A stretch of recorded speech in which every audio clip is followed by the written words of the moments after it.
Chip level. Oh. Ngayon, start button ko, naka 3D na po siya. Click nyo lang yung start. Kagaya sir ng function test nyo ng tako, susundan nyo lang siya. Nandito na instruction mismo sa loob. Sabi niya dito, hydraulic and fuel pressure are present. Ngayon, wala tayong problema sa fuel pressure dahil kahit po naka-finish engine tayo, di ba sir yung ating circulating pump at saka booster pump sa may purifier room natin, normally doon nakalagay yung booster pump natin sa circulating pump. Meron tayong 7.5 bar pressure sa megapascal, 0.75 megapascal o 7.5 bars na pressure natin yan sir. So wala tayong problema sa fuel pressure. Ang wala tayo dahil finish engine sir, hydraulic oil. Dahil yung ating dalawang motor-driven SPS pump sa finish engine, saka engine-driven pump sir, di ba motor-driven, naka-stop siya. Engine-driven sir, naka 10% siya, pero walang nagda-drive sa kanya. Ito kasi engine-driven pump natin sir, palagi itong naka 10% kahit na nakapara yung makina. Para pag nag-start yung makina sir, di ba always attach sa makina to sir hindi siya mag-dry run. So palagi itong naka 10% kahit na naka-finish engine tayo. Pag makikita nyo sir, wala akong tumatakbo, so supposed to be zero pressure to. Pero kahit na naka-finish engine ako, may naiwan pa rin pressure ito. At ito, kailangan siguraduhin nyo sa HCO nyo pagka nag-maintenance kayo sa HCO nyo na zero pressure siya. Kaya yung valvula nyo sir na 4.0 sarado, yung 4.1 naka-drain yun at zero pressure. Kaya din, may 100 plus pa rin kayo. Okay.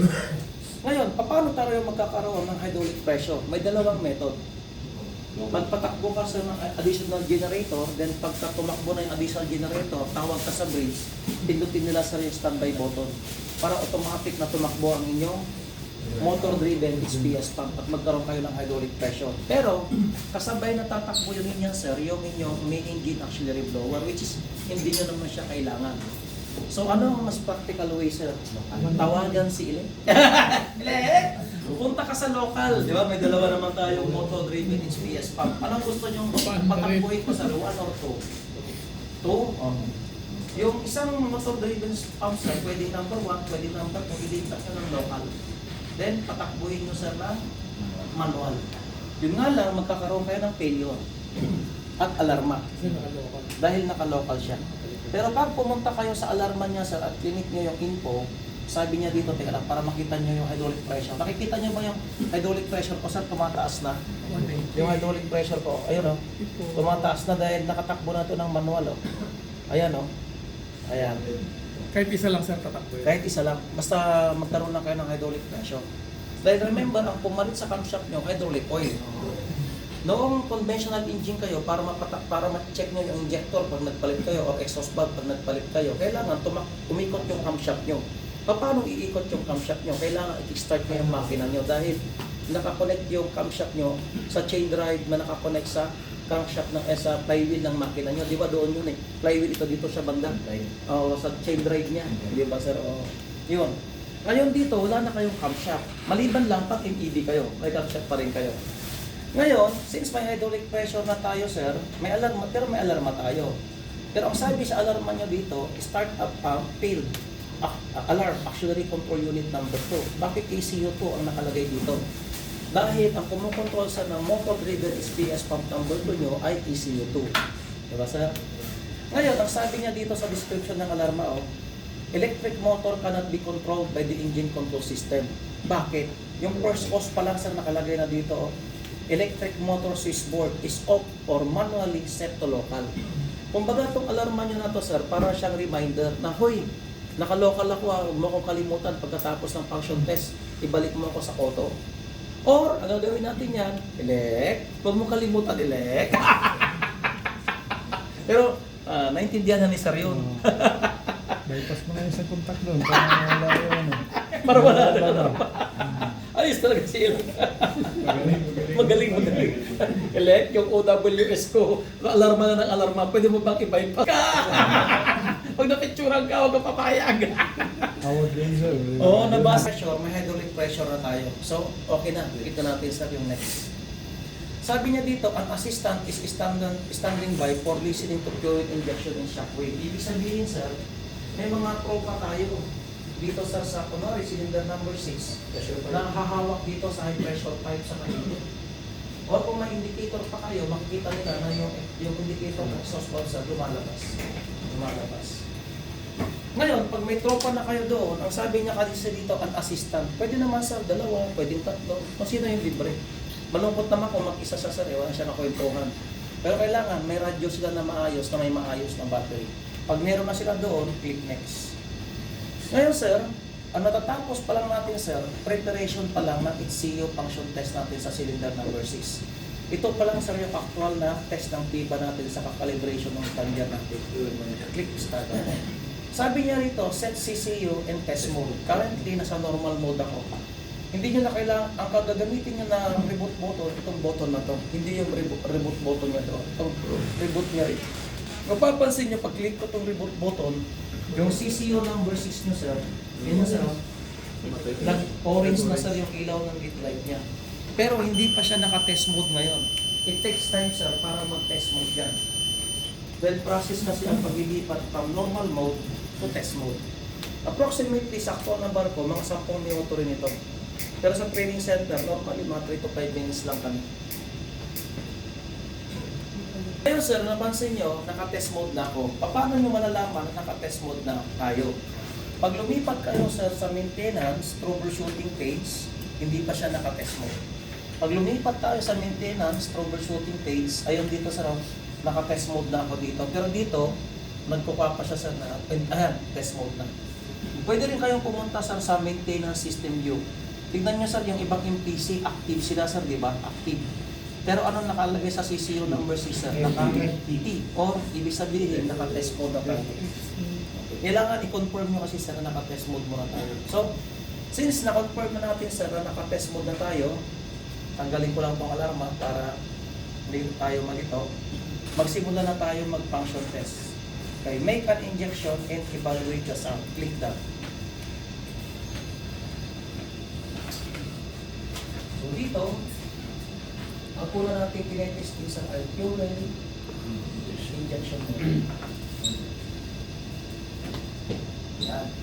Ngayon, kukuha lang ako sa ng picture ng PIBA na diniscuss ko sa inyo kanina. PIBA position, channel 30. Channel 30. Or, ang sabi ko nga sir, ito yung J30 natin. Channel 30 is also our J30. Okay? Ang sabi niya dito sir, ang reading niya sir ay 4.8 milliampere. Maalala niyo kanina sir, maalala niyo kanina, ang usapan natin sa workshop, ito sir yung ating sensor ng ating PIBA. Ito yung sensor natin ng PIBA. Ito naman sir yung ating main valve ng PIBA. Ngayon sir, currently nasa neutral position ngayon yung PIBA. Nasa neutral position. Ang sabi ko, pag ang PIBA sumagat sa taas, lumapit sa sensor nyo, ang pinaka-maximum reading nyo na sir, pinaka-minimum reading nyo na sir ay 4 milliampere. Pero pag ang PIBA nyo naman ay pag sumagat siya 100% malayo, ang pinaka-maximum reading nyo sir ay 20 milliampere. Hindi po kayo pwede kung bumaba 3.8, 3.9, 3.5. 4 talaga ang reading nyo dapat. Sa maximum naman, 20 milliampere. Ngayon, ang sabi ko, pag ang PIBA sir, ito neutral position niya to sa neutral position niya. At ang PIBA tumaas, magre-redirect siya ng hydraulic sensor sa pag PIBA tumaas, magre-redirect siya ng hydraulic oil sa fuel oil booster pump. Diba, imagine niya ito, tatakas siya. So itong gitnang part na to, babarahan niya yung part na to. So anong mangyayari pag binarahan niya yung part nito? May papasok pa bang hydraulic oil? Wala. Pero pag tumaas ito, ano mangyayari? Ililibre din, may butas dito, gagawin siya eh. Di ba sabi ko sa inyo kanina, lalagyan niyo ng ilaw? Yes, sir. Ayan, so mangyayari pag tumaas siya, sir, yung hydraulic oil magre-redirect sa fuel oil booster pump nyo for fuel injection. Ngayon, sa reading na 4.8, sir, ano ang movement ng PIBA? Tumaas o bumaba? Tumaas. Okay, tumaas ang PIBA nyo. Dahil 4.8 eh. Hindi niya nga lang sinagat na 4.8, medyo may kulang pa. Pero remember, variable ang inyong movement. Variable ang movement nyo. Pagka ang tiba tumaas, ang sabi ko, magre-redirect ito ng hydraulic oil sa fuel oil booster pump. Fuel oil booster pump. Ano sir, ang J, sabi nga dito, verified plunger position channel 31 or J31. Ang sabi niya, ang reading sa ng J31 ay 12.9 milliampere. Milliampere. Ngayon, ano ba yung J31? Pag pumunta kayo sa troubleshooting page, sir, ito sir yung J31 natin, channel 31, 12.9 milliampere. Ito sir yung papuntang feedback sensor natin ng booster pump natin papunta sir sa PIBA natin. Yung J30, yung 4.8 na reading nyo, yan yung channel 30, ito sir yung feedback sensor nyo papunta sir sa inyong CCU of J30. So ito sir, channel 30 feedback sensor ito na PIBA. Ito naman, feedback sensor sa ng booster pump. Saan Plunger nakatutok yung sensor position. nito? Naalala nyo sir yung umbrella na sinasabi ko sa inyo, yung umbrella na pagka tumaas siya, anong mangyayari, taper shape siya, lalaki yung distansya, yung doon nakikita nyo sir sa umbrella, lumalaki yung distansya ng sensor. Sa MOP, milliampere. Pero sa engine control system, ang sabi ko, quantity ng fuel yun. If you remember yung umbrella, umbrella. So, yung umbrella. Parang ano yun.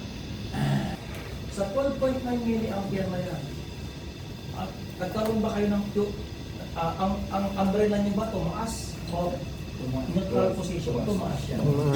Since tumaas sa ang umbrella niyo, anong gagawin niya? Mag-inject siya ng fuel. Ngayon, paano niyo makukonfirm sir na nagkaroon kayo ng fuel injection? Hindi dahil sa reading na to. Ano, saan niyo malalaman kung nagkaroon kayo ng fuel injection? Yung nakabantay sa local. Nakabantay sa local, di ba?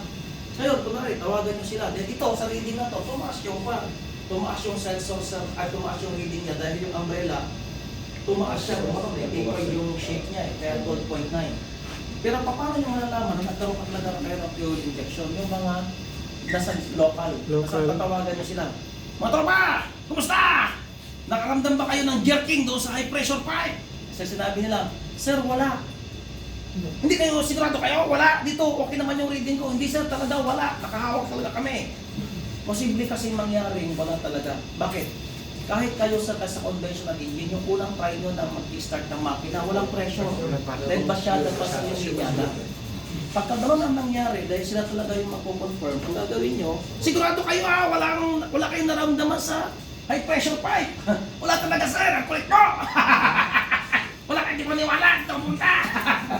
May tendency talaga sir na wala silang maramdaman dahil yung unang bagay kasi sir, kabasyada yung linyada. So ang gagawin nyo, although yung reading, correct, pero talagang magpo-confirm yung mga nakahawak sa high pressure pipe. Kung sinabi nilang wala, abort ka lang. Abort ka lang, huwag kang pupunta sa preparation dahil tapos ka na nag-prepare. Dito ka uli sir sa start ng PIBA. Oo, test. Yan. Start. Ulitin ko Hawakan nyo! Sige! Reboot. Since naka-test mode naman ako, nung nireboot ko, sandali lang dahil naka-test mode na siya sir. Click nyo lang done. Okay.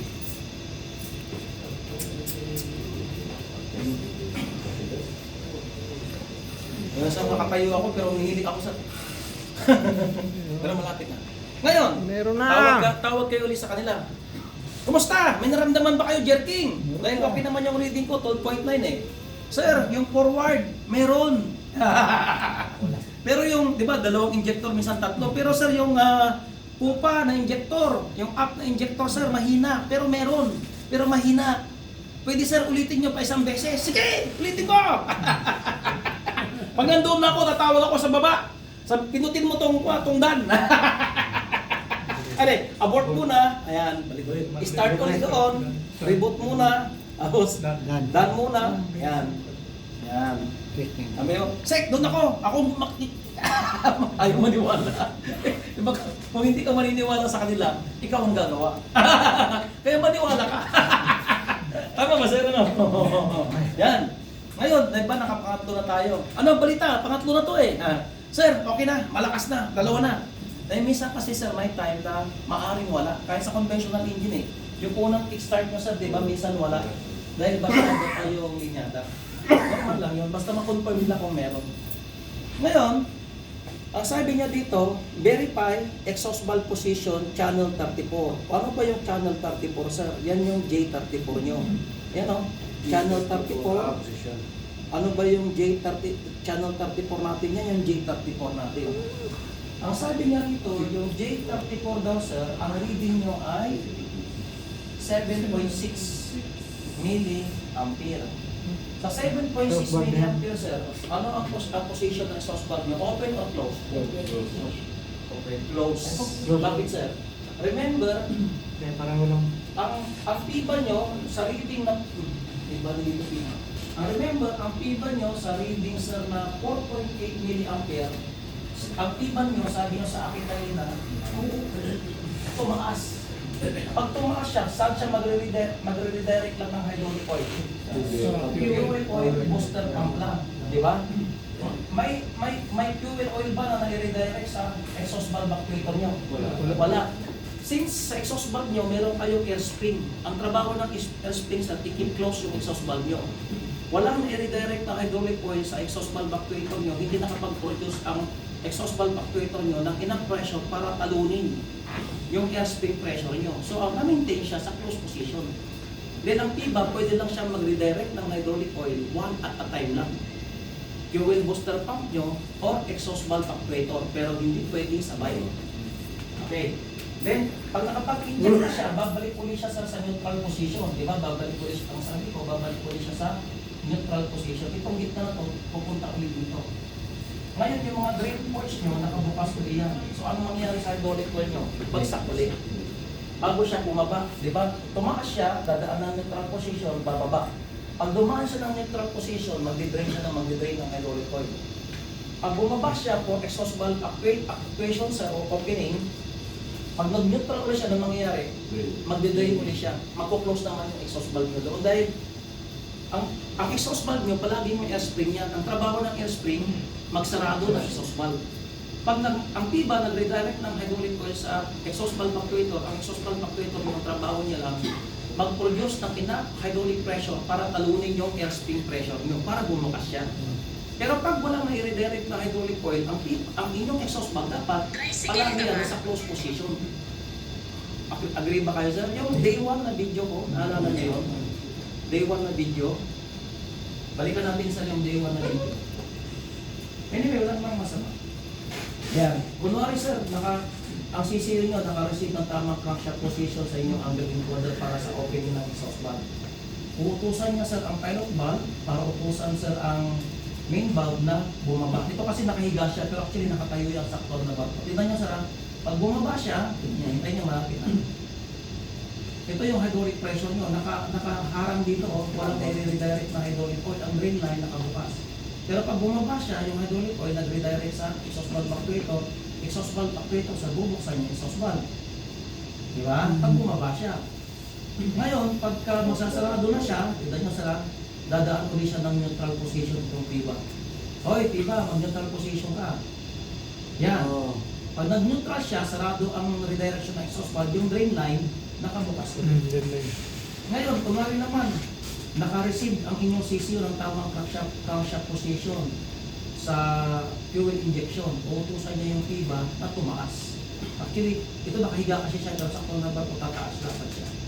Tingnan nyo, pag tumaas siya, yan, malapit na, nakita nyo, nag-redirect siya ng hydraulic oil dito, nagkaroon kayo ng fuel injection. Babalik ulit niya ng neutral position, drain niya ng hydraulic oil, pupunuin ulit yung inyong lugar ng, ano yung sabi ko, yung suction bag nyo, bubukas ulit yung pupunuin niya ulit yung location sa natutulak ng umbrella nyo para magkaroon kayo ng fuel injection. So, remember, palaging babalik ang PIBA nyo sa neutral position at hindi siya pwedeng mag-redirect ng hydraulic oil ng sabay. One at a time lang. Ang sabi ko, pag nag-detect ng sensor na pinagsabay niya, nag-redirect ng hydraulic oil doon sa isa, saka doon sa isa. Anong alarma nyo? Illegal position. Hindi siya pwede mag-redirect ng sabay. Ayaw niya ng dalawahan, ayaw niya ng threesome. Gusto niya isa-isa lang. Ito, sir, fuel injection lang. Dahil ang piba, tumaas. So saan lang siya nag-redirect ng hydraulic oil? Fuel oil booster pump. Ang inyong exhaust valve dapat remain in close position dahil walang na-redirect ng hydraulic oil sa kanya. Agree po ba tayo, sir? Yes, sir. Okay. Pwede ko bang burahin na to, sir? Yung part na to? Channel 30. Kanina, yung piba position natin, 4.8. Ngayon, sir, ang nangyari sa piba position natin niya, from 4.8, ang reading nyo po ngayon, naging 19.1 milliampere. Sa 19.1 milliampere, ano ang position ng piba nyo? Tumaas o bumaba? Bumaba. Dahil ang reading nyo, malapit sa 20 milliampere. Ibig sabihin ang piba nyo po ay bumaba. At ang piba nyo ay bumaba, pasunod pa ang naka-neutral position po tayo. Ayan sa naka-neutral position tayo. At ang piba, bumaba, itong gitnang part na to, imagine nyo sir, haharangan niya itong part na to. So, ibig sabihin sa pag hinarangan niya yung part na to, walang hydraulic oil na pupunta dito, wala X, walang hydraulic oil. Pero pag bumaba itong gitnang part na to, i-exhaust niya yung butas sir dito, papunta sa exhaust valve actuator nyo. Ngayon, kanina sa J30 po, sa feedback sensor ng exhaust valve nyo, ang reading nyo sir ay 7.6 milliampere. Ngayon, ang reading nyo ngayon ay 16.0 milliampere. Ano ngayon ang position ng exhaust valve nyo? Open position siya. Kanina, closed position siya. Dito naman, open position siya. Bakit? Nung nag-redirect ang inyong piba, bumaba siya, nag-redirect siya ng hydraulic sa exhaust valve nyo. Exhaust valve actuator. Nag-produce ngayon yung exhaust valve actuator nyo na kinaka-hydraulic pressure para talunin sa yung inyong pressure ng airspin nyo. Ilan ang airspin pressure nyo? 7. Ilan ang hydraulic pressure nyo? 220 to 300. Kunti-kunting bukas lang yun. Kailangan niya lang kasi sa ng hydraulic pressure para talunin yung airspin nyo para bumukas siya. Since mas malakas ang hydraulic oil nyo kaysa sa airspin pressure nyo ang mangyayari, magbubukas talaga ang exhaust valve nyo.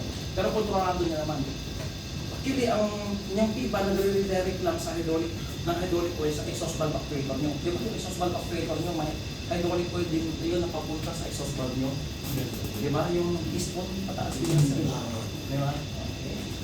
So, ngayon naman sir, ano naman yung reading ng J31 natin? Kanina, ang reading ko ng J31 ay 12.9. Sa 12.9 na reading ito sir, nagkaroon kayo ng fluid injection. Pag na-confirm na may jerking kayo. Kanina, 12.9 ang reading nyo sa J31. Ngayon, ano ang J31 nyo o channel 31 na reading nyo? 6.2 milliampere. Ibig sabihin nito, lumiit sa yung reading nyo. Bakit? Dahil yung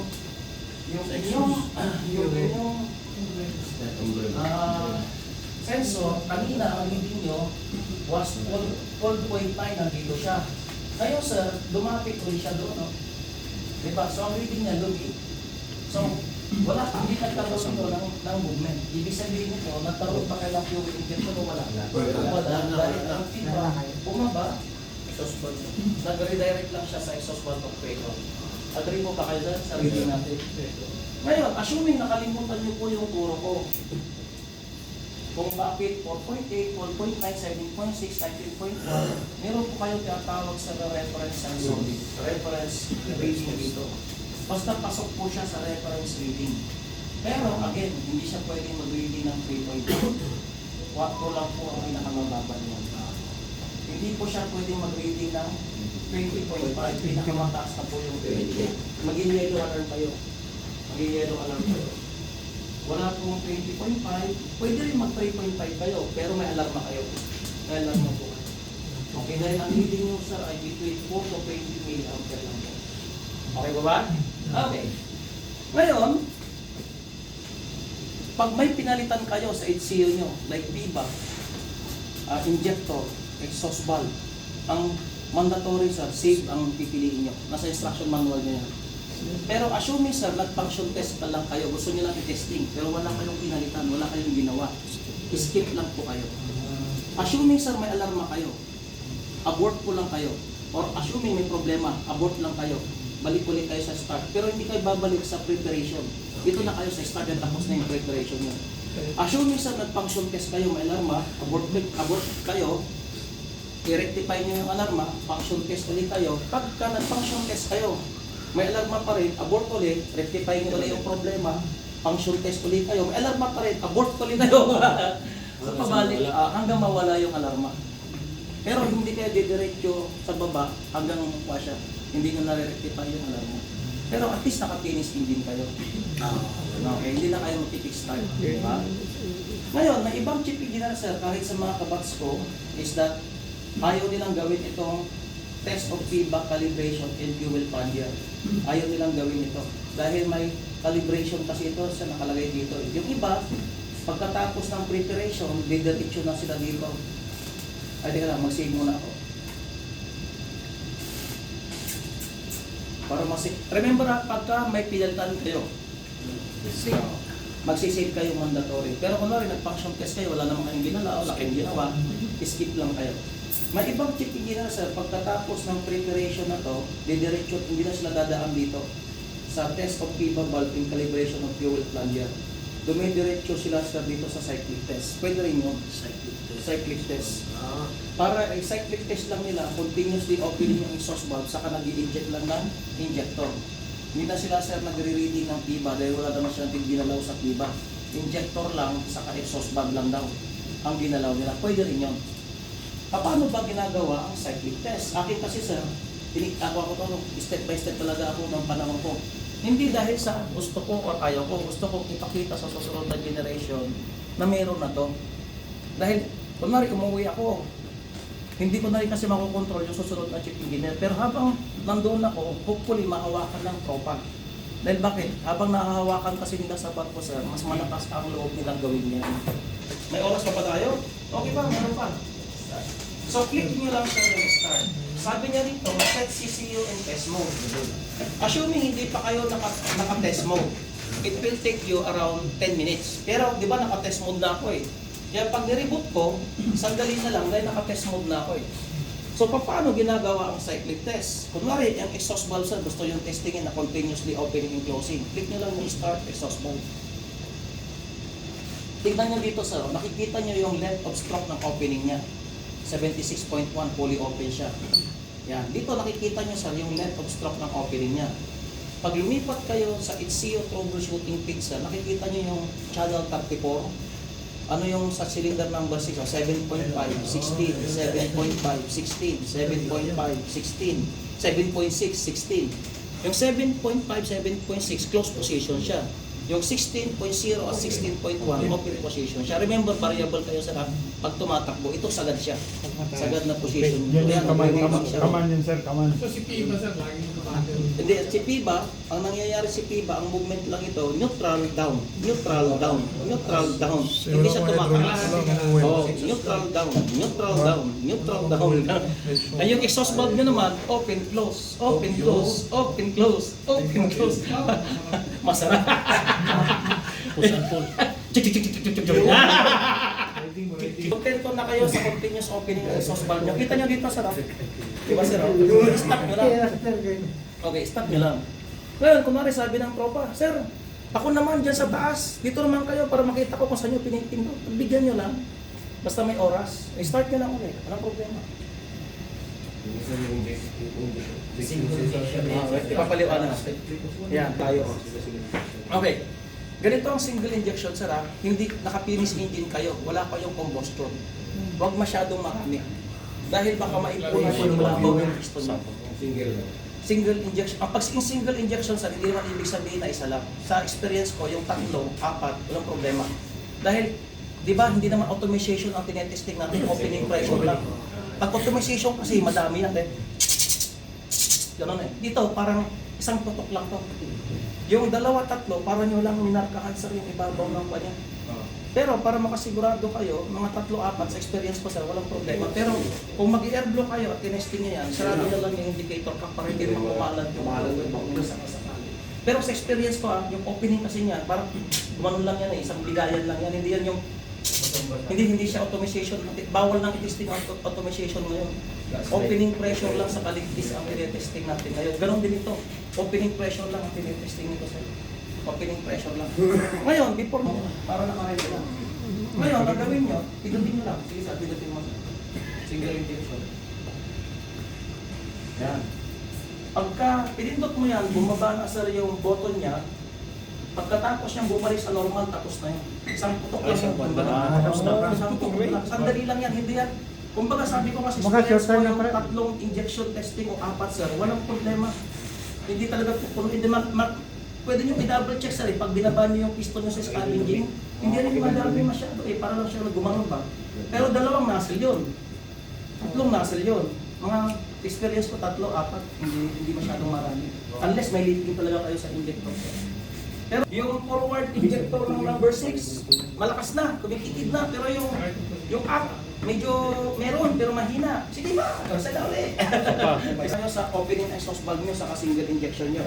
Parang nadirit ba? Hindi. Bibiglain niya lang kasi sir.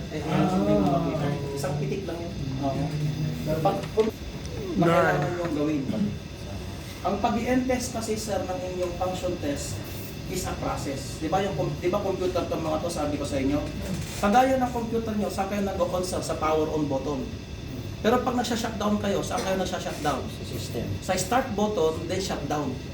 So to properly answer yung function test nyo, you have to click start to reboot back your MPC from test mode to normal mode. Dahil pag hindi nyo kasi ginawa to sir, process kasi ito. Pag hindi nyo kasi ito ginawa na in-test ng properly, baka magka-problema kayo sa operation ng inyong makina.